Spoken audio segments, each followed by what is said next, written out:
Em nosso estudo de hoje, a lição 41 do livro Bênção da Paz, na seara espírita. Ora, vós sois do Cristo, individualmente membros deste corpo. Mensagem de Paulo na primeira epístola aos Coríntios, capítulo 12, versículo 27. Em doutrina espírita é indispensável nos convençamos definitivamente, todos nós, os seus cultivadores, de que não fomos chamados às construções de espiritualidade para desempenhar a mera função de espectadores. Jamais escorarmos na ideia de imperfeição pessoal para demitir-nos do trabalho a fazer. Observar que as edificações do bem comum, acima de tudo, pertencem a nós, que lhe percebemos a urgência e a necessidade, não a outros que ainda não despertaram em espírito para considerar-lhe a importância. Não nos queixarmos da falta de orientação no dever a cumprir, porquanto estamos informados com respeito às atitudes que nos competem na esfera da consciência. Não transferir aos amigos, seja quais forem, a culpa dos nossos fracassos ou qualquer das obrigações que a vida nos atribui. Olvidar a sensibilidade ferida e atuar incessantemente para que se realize o bem de todos. Fugirmos de contendas em torno de problemas doutrinários acessórios, mas sustentar o conceito criterioso e sereno na preservação dos valores essenciais. Estimar a posição de todos os companheiros no degrau em que se colocam, sem desprezar a nenhum. Cientificarmos-nos de que o conselho bom sem o bom exemplo é comparável à promissória sem crédito a caminho de protesto dos tribunais da vida por falta de pagamento. Erguer o esforço da ação construtiva ao nível de nossa responsabilidade, identificável na altura de nossa palavra edificante. Acatar as experiências alheias e aproveitá-las. Resistirmos à influência do mal sem render-nos à falsa suposição de que não podemos abolir ou diminuir o quadro das provações necessárias. Nunca vivermos tão profundamente mergulhados nos grandes ideais que não encontremos tempo para as demonstrações pequeninas de entendimento e de afeto. Equilibrarmos os recursos da existência de modo que não sejamos pesados à coletividade a que se vincula a nossa cooperação. Recusar privilégios. Reconhecemos que se a doutrina espírita nos serve e auxilia de inúmeros modos, é natural que ela chegue até nós, esperando venhamos a conhecer e a praticar a nossa obrigação de auxiliar e servir.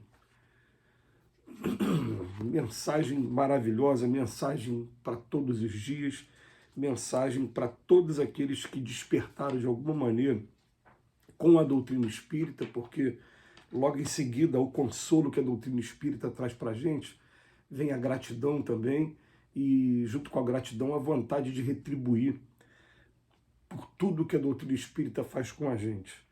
Então a gente pega esse texto de hoje, ele é dedicado a todos os trabalhadores, todos aqueles que dedicam suas vidas à causa, à administração da casa e também aos trabalhos sociais que a gente abraça com relação à necessidade mais emergente do meio que a gente está inserido como casa espírita. A primeira frase desse texto de hoje é uma frase que a gente traz no fundo do coração e repete várias vezes, dizendo que foi o Emmanuel que fez, que falou, e está aqui na lição 41 justamente, né, de tantos textos que a gente tem lido através desses 9 livros, né, Vinha de luz, caminho, verdade e vida, fonte viva, pão nosso, ceifa de luz, palavras da vida eterna. Todos esses livros que a gente veio observando, veio lendo, né, é essa lição 41, aqui do livro Bênção de Paz, que fala para a gente o seguinte: olha, em doutrina espírita é indispensável nos convençamos definitivamente. Quando a pessoa fala assim, né, é porque ela está falando, gente, de uma vez por todas, vamos entender que nós não fomos chamados à construção da espiritualidade para desempenhar a mera função de espectador, não. A gente fala muito essa frase, né? O espírita do século XXI não pode se limitar a ficar indo à casa espírita somente para assistir reunião, ou para fazer o curso e voltar para casa. Não é só isso. A gente tem que arregaçar a manga e pensar assim, qual está sendo o meu papel na regeneração do nosso planeta? O que, é que eu estou fazendo de útil? Qual é a gotinha do oceano que eu faço parte dela? Porque é gotinha do oceano, mas a gente sabe que todos juntos a gente tem força. Essa segunda frase aqui, eu também uso muito, ó, jamais escorarmos na ideia de imperfeição pessoal para demitirmos do trabalho a fazer.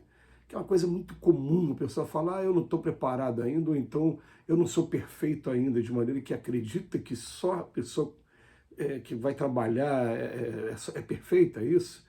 A gente sabe que não existe perfeição aqui nessa terra e não vai existir em mundo de expiações e provas perfeição. Não existe isso. Agora, aquele que não se arriscar a dar o primeiro passo, ele vai continuar o tempo todo na retaguarda e jamais vai aproveitar as oportunidades que a vida vai dando para a gente. Aí depois ele vem falar, né, de várias outras sentenças que cabe a cada um de nós, a gente está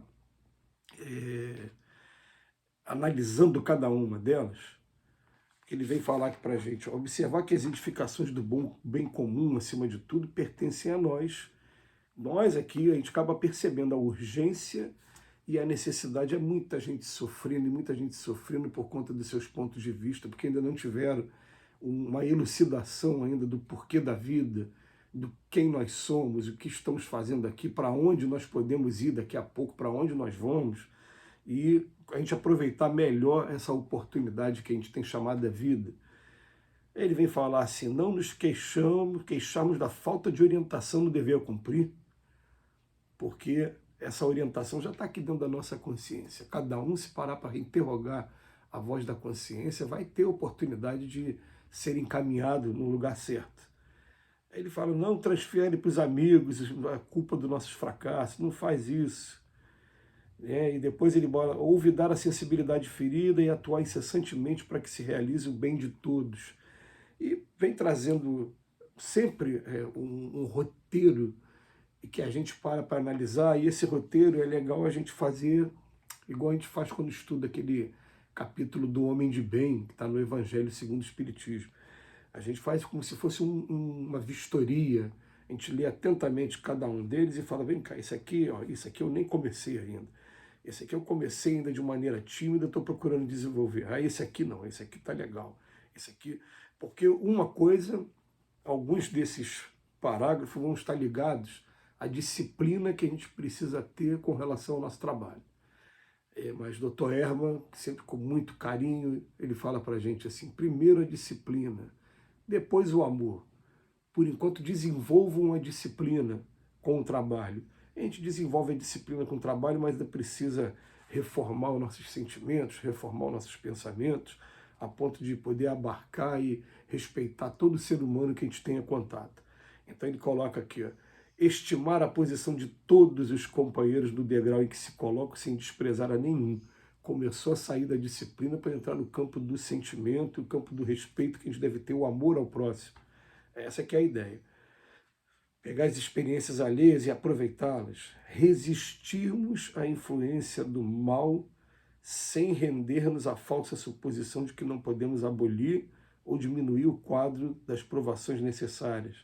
Quer dizer, ele vem chamar a atenção tanto no que diz respeito ao trabalho, como no que diz respeito ao sentimento com relação ao próximo, tanto no que diz respeito ao burilamento íntimo. São coisas que vão se ligando, se interligando, mas que é sempre legal a gente começar a analisar isso, porque quem procura a doutrina espírita e conhece realmente a doutrina espírita e faz a proposta de deixar a doutrina espírita entrar aqui no nosso coração, você vai encontrar alguns objetivos. O primeiro é reforma íntima, e dentro dessa reforma íntima, a gente vai identificar junto aquilo que está desafinado com o Evangelho do Cristo e procurar reparar o mal que a gente tem feito por desconhecimento e por ignorância. Esse é um passo. E o segundo passo, quando a gente aprende a trabalhar com Cristo, para aprender a trabalhar com Cristo, vai ter que aprender a respeitar e amar todo ser humano e procurar oferecer ferramentas para que trabalhe no progresso de todos aqueles que estão em contato com a gente. É uma lição para a gente guardar aqui no nosso coração, recusar privilégio e reconhecer se a doutrina espírita nos auxilia, é a hora também de ter a obrigação de auxiliar e servir. Que Jesus nos abençoe hoje e sempre.